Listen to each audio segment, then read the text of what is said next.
Thank you, Sarah. It's an honor to be here today. Moderating this panel is a natural extension of the work that we did in London, culminating in the piece you just saw of Power of the Pitch. But I know you're not here to listen to me speak. It's the three people that are up on this stage with me.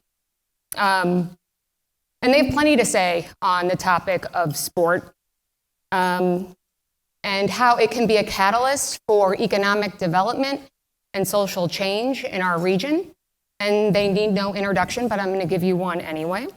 Bill DeWitt III, president of the St. Louis Cardinals, Carolyn, Kindle, CEO of St. Louis City SC, and Chris Zimmerman, president and CEO of the St. Louis Blues.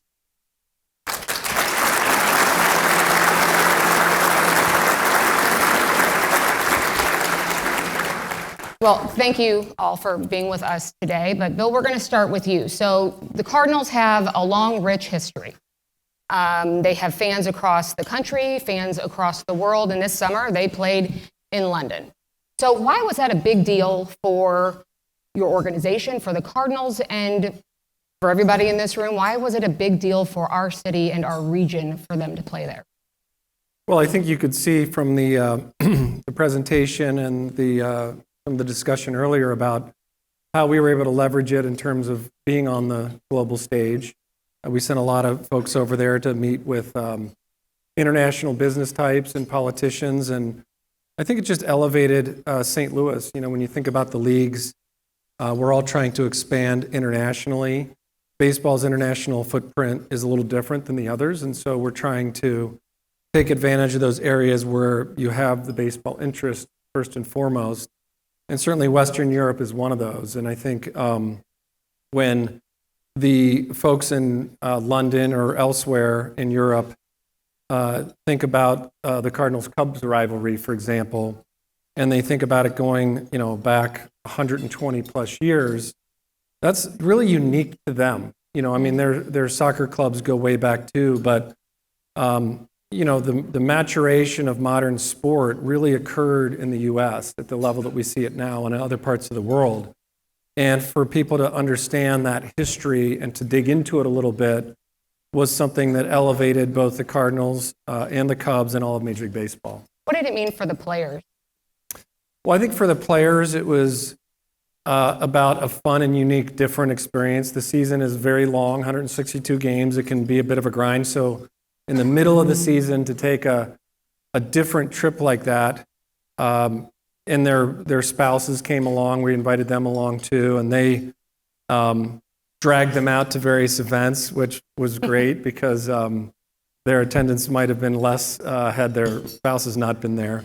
And we saw the players like walking on the streets of London. I even saw a player in the Tube and going to various places. And I think first and foremost, it was just fun. Fun for us, fun for the players, and fun for our fans to do something different. Right, and fun for us back in St. Louis for sure. Chris, so rumor has it that there's a possibility that the World Junior Hockey Championships could be here in 2026. We're one of 4 cities being considered. Yeah, thanks for mentioning that. Yeah, so we, the world, first I'd probably explain what that event is. It's the best players in the world 20 years and under. So essentially players that are just about to move into the NHL and be the future stars. It's 10 countries. It's a long event. It's a 10-day event. And we are one of 4 finalists with Seattle, Las Vegas, and Minneapolis. So as you think about those cities, that's some formidable competition. In Seattle, they have an amazing new redo of their old arena and lots of energy. They're near the Canadian border. Minnesota has that going as well. The Canadian fans are a key part. So we have our work cut out for us. We had a great site visit a couple weeks ago. I like to say, if we get this, it'll be the largest international sporting event held in St. Louis since the 1904 Olympics. So we would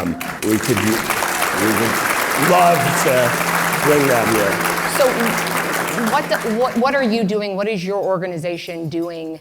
What's your work on the ground to try to get that to our city? Well, I'm going to actually, there's a few things, but you need to go back because when we reimagined our building, I guess we finished that in 19.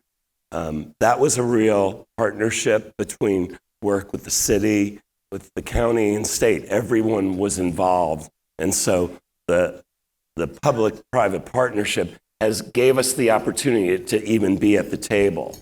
Now, quite honestly, the energy that people bring to the games, to the pitch happening down at City Park, to the Cardinals' history, the whole essence of sports in St. Louis and the way we respond to big events, the Winter Classic, all of those things have started to build more and more momentum. It's like any other business. Momentum builds momentum. And I think what's happening out at the racetrack, the work that Belle Reeve's doing, all of these things are helping lift us up. When do you think we can get an answer on that? Actually, probably in the next 30 days. So the event will be 2 years out. It starts on Boxing Day, December 26th, and finishes up on January 5th, 2026. So it's only 2 years out. It's a huge deal for USA Hockey. It will be the 6th time it's been played in the U.S. out of 50 times. So your help and support and energy, I accept.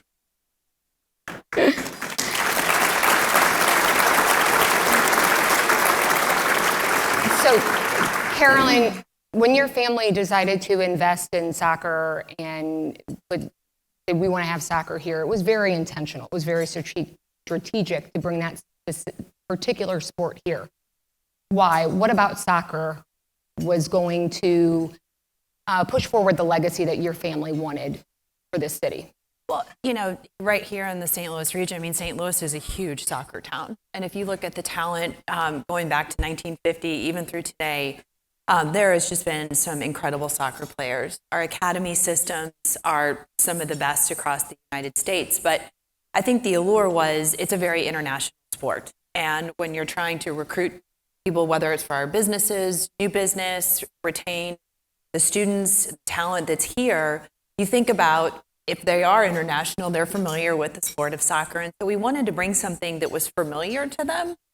But I think we also, as the sport holds, we learned more. It has a different demographic than both of these sports. So complementary, of course.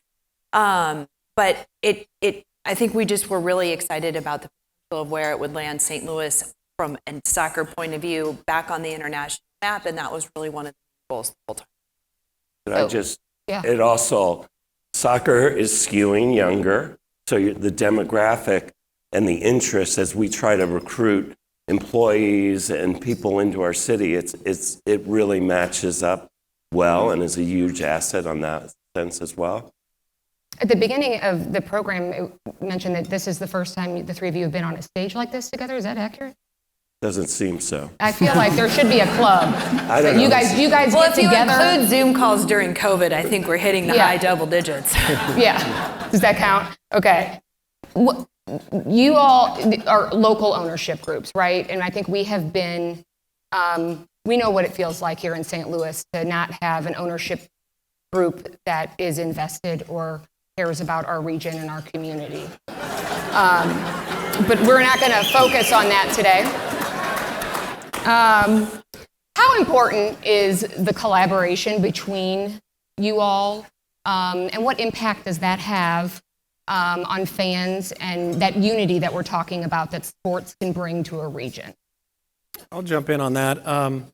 Well, of course, for many years, we've worked with the Blues very closely on various projects and collaborations, and now obviously with City SC, we're adding them to it. But my counterparts, a few of them have asked me, what is this you guys have with the Blues? Like what, we in whatever city, we're like we're at each other's throats to spend the or to go after the sports dollar or whatever. And we just don't look at that. We don't think about it that way in St. Louis. From the Winter Classic, which was a lot of collaboration, to sharing marketing assets when our season winds down. We just had a blues night, for example, to promote the upcoming blues season. They do the same for us when we're about to start and they're finishing up. And some friendships at the ownership group level. I happen to skate with the Blues alumni a couple times a week. That's another side. I'm just also a hockey fan. Tell us more about that. So we're just fans of each other's sports. They're complementary. We're both on the same local sports channel. With soccer in town, I think it's bumped up the level of collaboration to, I think, a more, I would say, organizational, mission-driven, how do we all come together for the city? And so we're on various panels together for things like downtown security, and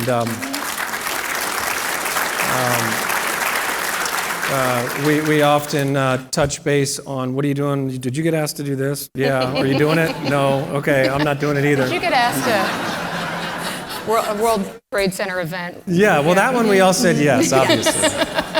So we are really proud of that relationship, and we think it's somewhat unique a little bit around sport. You can give a specific anecdote about you two specifically coming together when the Rams left, that kind of gave a big hug to the rest of us here in St. Louis.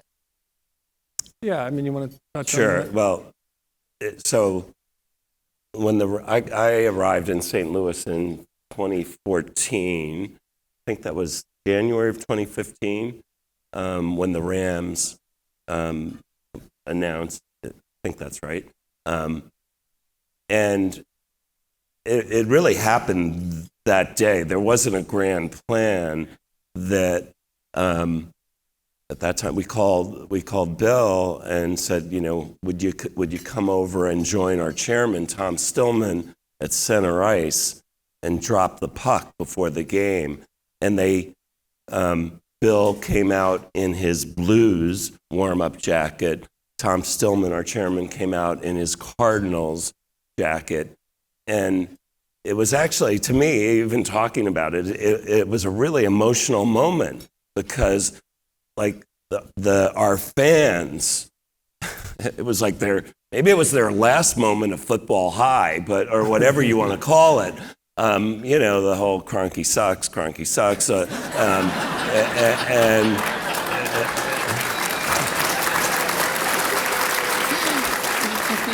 And so I just think it was representative. You had asked, what does it mean to our fans? It means a lot to our fans. They love seeing us working together and partnering. Yeah, and you all have, whether you like it or not, you do unify everybody, and that comes with a lot of great responsibility. And you have that power to affect change and heal, that being an example. Where does that fall on your list of priorities? I know that winning trophies and championships and games, that's up there, that's the top. But where does taking care of our community and being a major player in advancing our community